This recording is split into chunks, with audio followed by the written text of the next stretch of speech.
You're listening to Let's Talk Sustainable Business. Hello, and welcome back to Let's Talk Sustainable Business, a podcast hosted by the Conference Board's Global Sustainability Center. I'm your host, Claudia Lee. I'll be talking to leaders of global corporates and startup founders about how they integrate business and sustainability. It may be challenging, but these companies show that it is definitely feasible. Now, let's talk sustainable business. I'm back today with my guest, Chris Adamo, the Vice President of Public Affairs and Regional Agricultural Policy at Danone.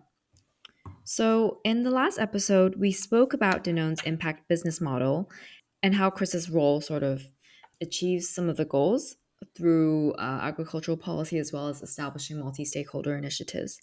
We also talked about some of the challenges that transition to regenerative agriculture faces, which includes financial challenges and disseminating information, as well as instilling those long term partnerships that are essential to building trust between farmers and suppliers. But now we will talk a bit more about some specific case studies and initiatives that Danone has put in place, which I've read about briefly and I think is very exciting and I think gives us a lot of reasons for optimism. So, Chris, welcome back. Hi. I'm excited for you to talk us through some of the initiatives Danone has launched, which I know you want to focus on two main ones about regenerative agriculture as well as your methane emissions initiative. Shall we start with the regenerative agriculture one since that was where we ended in part one? I think that's perfect. And really, it sets the foundation for the second piece around methane. The two very much are in tandem. Sure.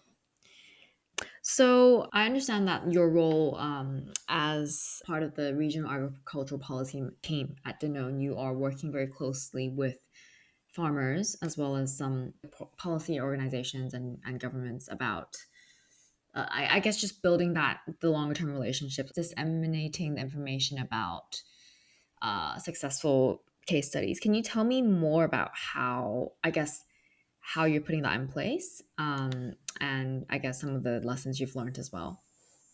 Yeah, absolutely. So, quick snapshot of the program in the US. We're about, depending how you count, we're about 6 years or so into our journey and our efforts working with our direct farming partners in the United States. We're doing similar things in various parts of Europe and also North Africa too. So, I think probably about 5 years ago, we launched pilots across 14 different countries. But the United States, where I'm based and do most of my work, is one of the larger programs, which obviously US is one of our larger commercial markets. We started with dairy farmers because, again, that's our largest commodity by volume and by dollar. So think about all the various yogurt products, coffee creamers, fluid, organic milk. I mean, those farms are incredibly important to us as a company. So we started voluntarily enrolling farms in a regenerative ag program, really going back to 2017, 2018. So this has been a really important journey for us. And every year we try and enroll more farms, bring more of that milk volume into the program. So as it stands now, I think at the end of last year, we're about 75% of our milk volume was enrolled in our regenerative ag program. And I'll explain what that means in just a moment. We'll probably be upwards of 80% by the end of this year. In addition to milk, we've started to reach out to our almond producers because we make a lot of dairy alternatives under a brand called Silk here in the U.S. Almond milk is incredibly important to us. Yep. So almond growers being a super important commodity. We're about to start work in soy and oats as well. So we're expanding our program to a number of different commodities. But dairy is where we've done a lot of work. And frankly, dairy is a great place to start because dairies are so broad in terms of how they operate. They grow a variety of different crops for cow feed. Many will often have pasture and forage as well. And then when you think about the animal care and the nutrition and the herd management that goes into a dairy, you have obviously waste manure management issues, you have energy use. So the scope of a dairy is really broad, and it's a great place to learn about various components of regenerative agriculture so that when we go to other farms, whether it be, and obviously almonds is a permacrop they're trees there, so that's a very different system. And then oat and soy we should have a lot of learnings built up as we start to expand those programs. So about 140,000 acres make up our U.S. Regenerative Ag program. And so when a farm enrolls into our program, they are working with us to really benchmark the entire system. So again, it's crops, it's animal care, it's energy, and it's manure management for a dairy. We have a partner, a third party partner called Sustainable Environmental Consultants here in the US. And they're a really important intermediary between us and the farm because what they do is they help the farm collect their data. Because for a lot of farms, data sits in many different places. It's not, unfortunately, always sitting in a nice Excel spreadsheet. We have to collect it and put it together to mean something for the farm and for Danone. So, from the farm standpoint, that can be a burden. That can be a challenge the first year. And then when new practices are incorporated in that farm, we need annual data collection to be able to understand what's the impact. What's the impact from a climate standpoint? What's the impact from an economic farm standpoint? So we also look at water and biodiversity and energy use. So there's a number of outcomes that we're trying to measuring for where annual data becomes really important. So that third party provider, Sustainable Environmental Consultants, and there's a number of folks out there doing this sort of work now, which is super exciting. But for us, they've been an incredibly important partner because they can verify that data and the outcomes associated with it, but they can also provide at times helpful technical assistance to the farms. The farm is actually getting, when they enroll, not only are they putting their data into a system that we can all understand it better. And by the way, I should mention the farm retains their data. Danone does not hold their data, does not own their data. Super important from a respect and partnership standpoint that they maintain the ownership over their data. But they also get a plan for their farm. They get an entire scope-wide plan. So things are identified, different practices are identified as potential agents of change for that farm, different investment opportunities. And there's low-hanging fruit and there's really expensive things that are identified, but it's a very comprehensive plan that then the farm can turn around and say, well, here are the things that make sense to me. Here are the things that I want to try. And then Danone can work with them to build a plan. And frankly, what we do is start to accept projects proposals from the farms for co-financing.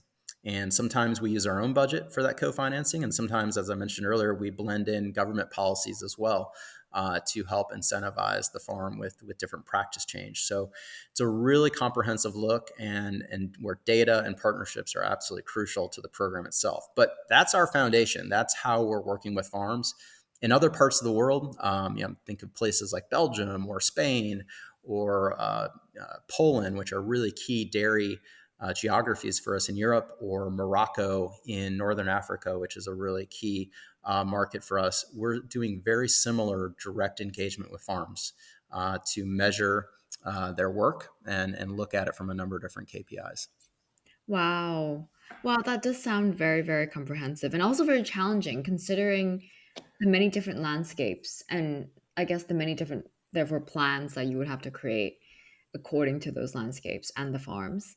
Um, Very specific to each locality, each geography, certainly. Yep.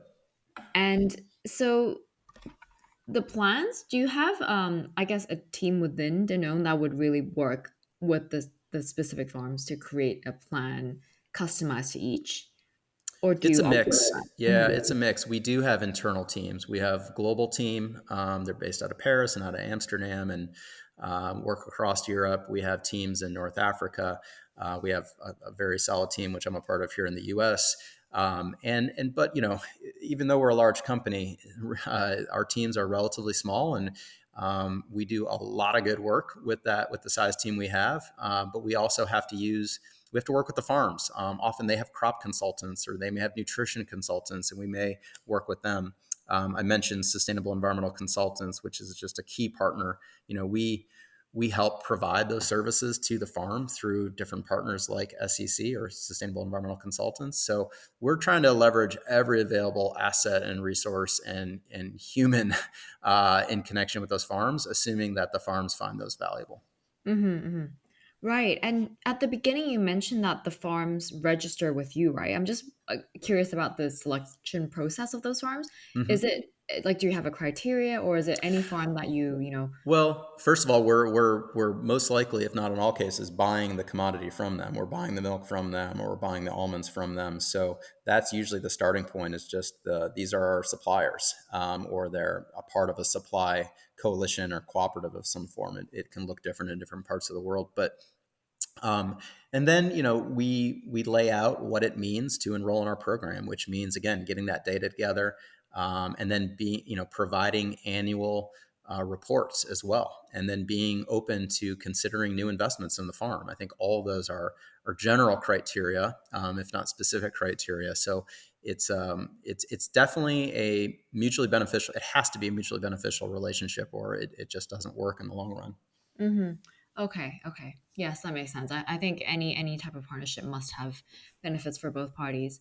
And now let's move on to the other case study that you wanted to talk briefly about methane emissions, which I believe is also linked to your partnerships with farms. Um, can you tell me more about that project?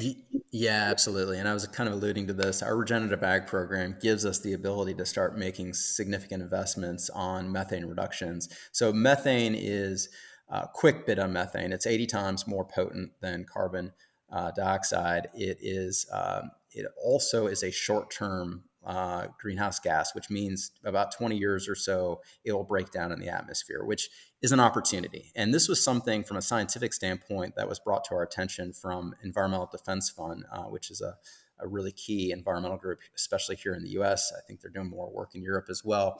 EDF, as we call them, really brought this to our attention back in 2021, that as a large dairy company, methane was a significant part of our greenhouse gas footprint. So roughly 25% of our emissions, which again, we measure our emissions not just on our operations, but down to our supplier base, which is known as scope 3 in climate parlance. So methane from dairies is a big piece of our opportunity to drive down and create positive impact.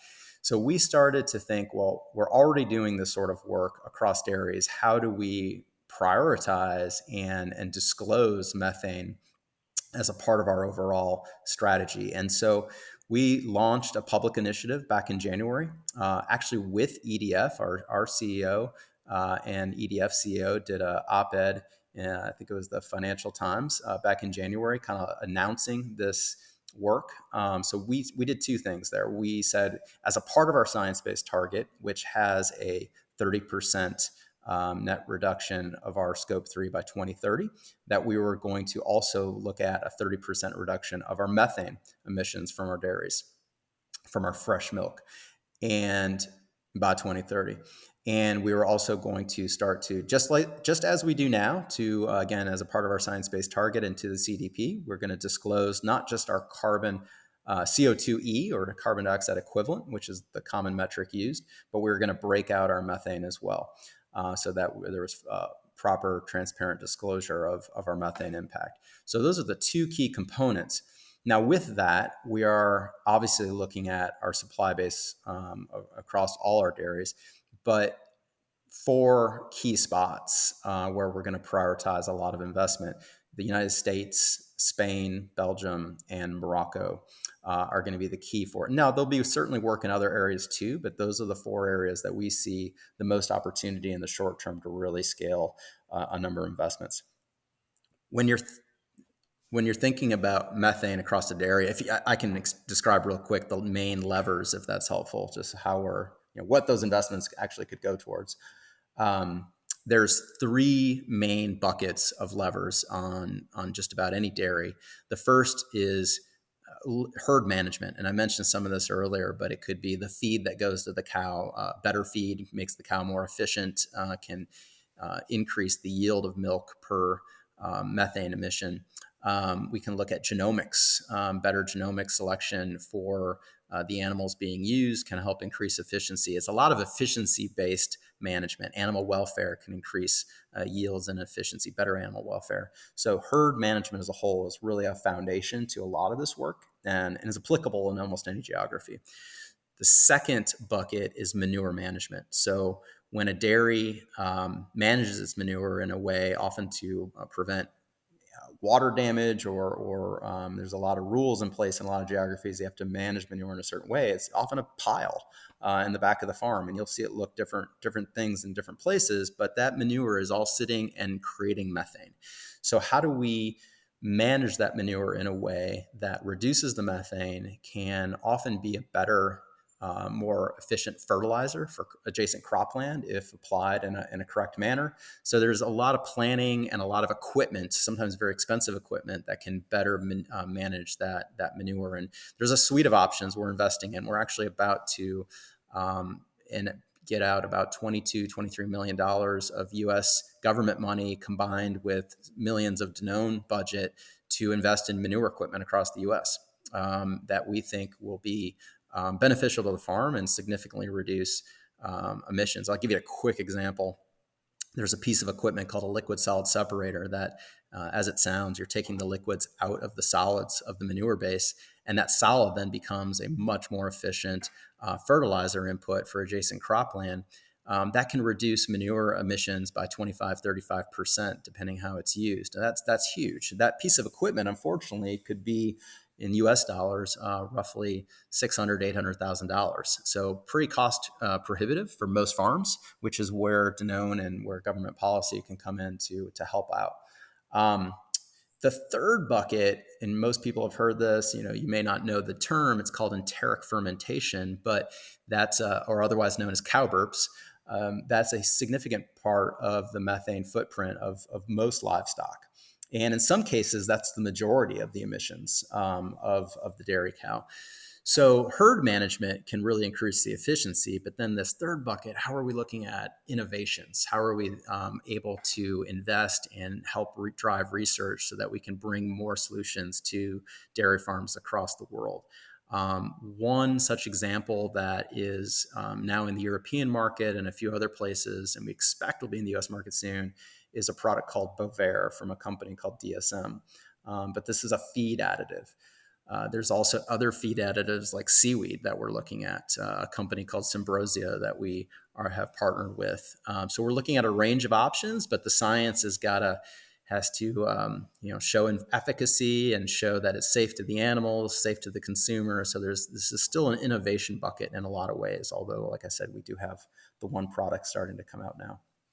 So that's a lot, but those are the three main pieces that we're thinking about as we drive down methane across our dairy supply chain. Absolutely. I think definitely there's, like you said, a lot of challenges, but a lot of advancements, innovation, and potential opportunities that really can advance the reduction of methane significantly. Symbrosia is amazing as well. I've met the founder. Yeah. I mean, online. Yeah, I find what she's doing is amazing, and I've heard of also similar insect additives that may be able to reduce methane as well. But to all the listeners that are interested in Danone's initiatives, I will be linking them in the podcast notes. And for now, I'd really just like to thank you, Chris, for your time. It has been really, really great speaking to you. And Danone has always been one of the F&B companies that I've always admired with your climate initiatives and purpose business model. Thank you, Claudia. Thanks so much for the time. Really appreciate the conversation. So thank you for tuning in to part 2 of the Let's Talk Sustainable Business podcast with Chris Adamo. If you enjoyed this episode, please remember to subscribe to our podcast series or explore the entire catalog of podcast programming from the Conference Board by visiting our website at www.conference-board.org. If you have any thoughts to share with us, you can also email us at sustainability@tcb.org. Thank you again for listening.